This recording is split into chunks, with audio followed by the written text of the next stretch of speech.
Graduate pass কৰিলেই এবছৰৰ কাৰণে তেওঁক আমি জীৱনৰ বাবে প্ৰেৰণা দিম ২,৫০০ টকা কৰি প্ৰত্যেক মাহত আমি আগবঢ়াই দিম। গ্ৰেজুৱেশ্যন পাছ কৰাৰ লগে লগে চাৰ্টিফিকেটখন হাত হোৱাৰ লগে লগে মাক বাপেকে ভাবি লয় যে ল'ৰাজনে কিবা এটা কৰিলে। ঘৰৰ পৰা টকা পইচা সিও ল'ব বেয়া পায়, মাক বাপেকেও তাক নিদিয়ে।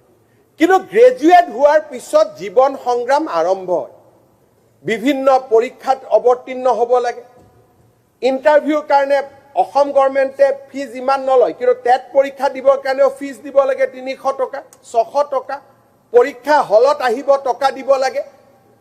এইবাৰ আমাৰ চৰকাৰখনে এটা ডাঙৰ আঁচনি হাতত লৈছে যে এইবাৰৰ পৰা গ্ৰেজুৱেট পাছ কৰিলেই এবছৰৰ কাৰণে তেওঁক আমি জীৱনৰ বাবে প্ৰেৰণা দিম ২,৫০০ টকা কৰি প্ৰত্যেক মাহত আমি আগবঢ়াই দিম।